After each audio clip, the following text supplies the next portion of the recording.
Morning, fam. This is Ricky. Welcome to Hope for today. How y'all doing? You doing good? I love you. I'm thinking about you. There are those times when we're recording like we are today where I wish we were all just together, right? But the sweet thing about this Devo and this portal, this window you give me and Southwest into your lives, is that we really are together. We love you and we know you love us, and we praise God for you. 2 Timothy chapter 3, verse 10, Paul says to Timothy, "You, however, have followed my teaching, my conduct, my aim in life, my faith, my patience, my love, my steadfastness, my persecutions and sufferings that happened to me." And he kind of goes on and finishes his thought there. Now, to understand this passage in context, he just spent the last 7-8 verses talking about how the world is showing up in the last days. Reckless, swollen with conceit.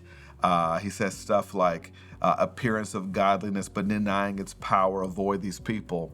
And then in verse 10, he says to Timothy, "You, however, have followed my teaching, my conduct, my aim." And basically goes on to affirm and commend Timothy on living the Christian life. And that's what I want to do today. You know, Paul is teaching us a wonderful lesson in our relationships to make sure that as we show up in leadership and mentorship, that we celebrate people and we affirm people. If you're not careful, your mentorship, your how do I put this? Your imprint on people, if you're not careful, it'll just be warning and caution and all of the bad stuff. And if you're not careful, you'll go months and months before you ever actually tell them how much you appreciate them. And that's what I love. He's saying, hey, the world is nuts, but you, however, Timothy, you're a good guy. And he goes on to bless him, and you just need that in your life. 4 years ago when I started here at Southwest, my grandfather, who's my pastor and my hero, came out to visit me. And this is my hero. This is the guy I'm trying to be like in my life. And I'm giving him the grand tour of the church, and I was just proud as a peacock and hanging a happy. And I'm walking around the sanctuary, $20 word for auditorium. And I'm walking around the grounds, and I just wanted my granddaddy to know that the reason I'm here is because of how he showed up for my life.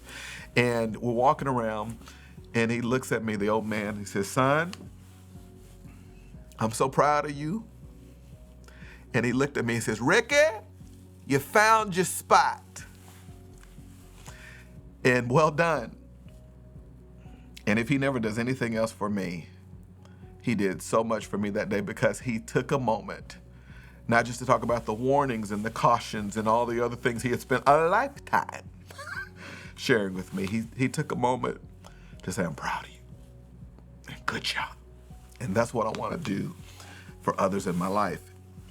Saying all that to say, hope for today, family. I'm proud of you. Well done. You have navigated the Christian witness in the midst of a pandemic, political upheaval, and war. You have, during a moment of division, found a way to stay peaceable with all men and women and continue to make Jesus famous in this moment. And I hear stories all the time of your witnessing and your loving of others and your serving of others. And for what it's worth, I'm proud of you. Well done. And keep on keeping the faith to make Jesus famous. That's hope for today, y'all. I'll see you next time.